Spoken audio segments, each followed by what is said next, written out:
উপদেষ্টা আসিফ মাহমুদ সজীব ভুঁইয়ার আগামী নির্বাচনে অংশগ্রহণ করার ইচ্ছা রয়েছে। সম্প্রতি এক মাহফিলে তার বাবা প্রধান অতিথি হিসেবে যান। তার প্রধান অতিথির বক্তব্যে উনি বলেন, আপনারা যদি চান আসিফ মাহমুদ সজীব ভুঁইয়া আগামী নির্বাচনে অংশগ্রহণ করবে। আসিফ মাহমুদ সজীব ভুঁইয়া নির্বাচনে অংশগ্রহণ করবে, এটাই স্বাভাবিক, কারণ উনি রাজনৈতিক জীবন শুরু করেই ফেলেছেন ছাত্র আন্দোলনের মধ্য দিয়ে। ছাত্ররা যে নতুন রাজনৈতিক দল গঠন করতে চাচ্ছে, যে শর্ত দিয়েছেন, এই শর্ত খুব একটা বড় হবে না ওনার জন্য, এটা আমার ব্যক্তিগত অভিমত। কিন্তু সমস্যার জায়গাটা অন্যখানে। যে মাহফিলে উনি প্রধান অতিথি হিসেবে গিয়েছিলেন, এই বক্তব্যের পাশাপাশি উনি আরেকটা কাজ করেছেন। উনি ওই এলাকাবাসীর জন্য সুখবর দিয়েছেন যে ক্রীড়া উপদেষ্টা আসিফ মাহমুদ সজীব ভুঁইয়া আপনাদের জন্য 10 লক্ষ টাকার একটা অনুদান দিয়েছেন, যেটা দিয়ে মসজিদ উন্নয়নের কাজ হবে। অবশ্যই এলাকাবাসীর জন্য খুশির সংবাদ, এবং তারা এটাতে খুশি হয়েছেন। একজন উপদেষ্টা সরকারি তহবিল থেকে অবশ্যই অর্থ নিয়ে দেশের মানুষের জন্য সহযোগিতা করতে পারেন। এ ধরনের উদাহরণ অনেক রয়েছে, এটা হয়ে থাকে। কিন্তু সমস্যার জায়গাটা অন্যখানে।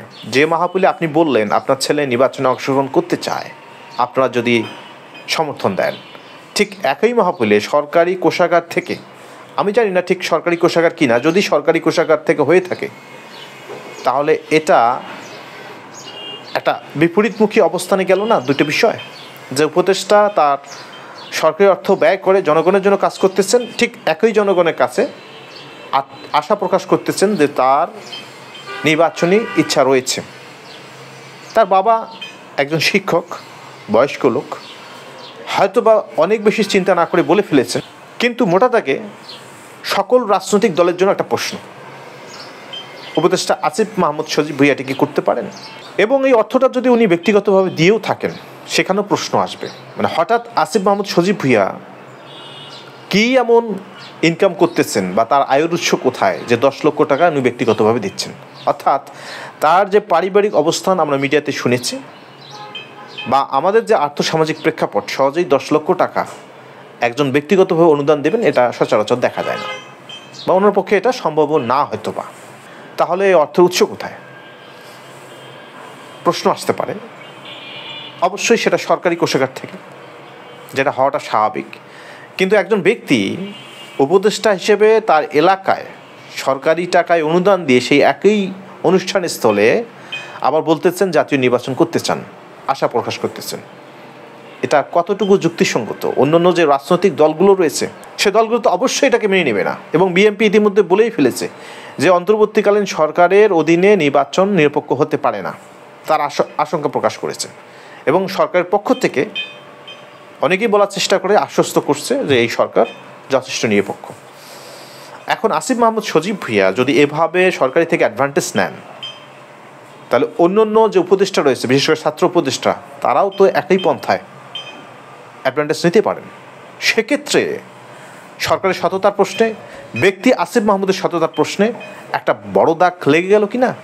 কারণ জুলাই আগস্টে যে কথা বলে, বৈষম্য দূরীকরণের কথা বলে তারা প্রেক্ষাপটে এসেছে, সেই একই প্রকার বৈষম্যও হচ্ছে। কিন্তু কারণ উনি উপদেষ্টা হিসেবে শুধুমাত্র নিচ এলাকায় এই তহবিলটা দান করতে পারেন না, বাংলাদেশের সবার উপদেষ্টা উনি।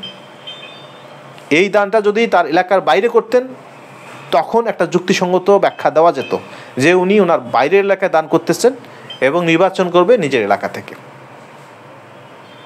এখন জাতির কাছে প্রশ্ন, আসিফ মাহমুদ সজীব ভুঁইয়ার বাবা হয়তোবা রাজনৈতিক মারপ্যাচ অত বোঝেন না, কিন্তু অবশ্যই এই কথাটা আসিফ মাহমুদ সজীব ভুঁইয়ার কানে গিয়েছে। আমরা খুব দ্রুত আসিফ মাহমুদ সজীব ভুঁইয়ার কাছে এই ব্যাখ্যাটা শুনতে চাই। একজন নতুন প্রজন্মের ছাত্র আন্দোলনের নেতা এবং নতুন প্রজন্ম থেকে রাজনীতিতে উঠে আসার অভিপ্রায় নিয়ে একটা নতুন নেতা, অবশ্যই তাকে নেতা বলতে হবে, কারণ জুলাই আগস্টের নেতৃত্ব উনি দিয়েছেন। কিন্তু এই নেতার যদি আমরা অভিপ্রায় জানতে না পারি, আমরা কিভাবে মনে করব যে সততার প্রশ্নে উনি আদর্শিক স্থানে গিয়েছেন? প্রশ্নটা আসিফ মাহমুদ সজীব ভুঁইয়ার কাছে। আশা করি এই কথাটা আপনি শুনতে না পারলেও মিডিয়ায় এ নিয়ে কথা উঠবেই, এবং এই প্রশ্নের জবাব আপনি অতি সত্বর দেবেন। ধন্যবাদ সবাইকে।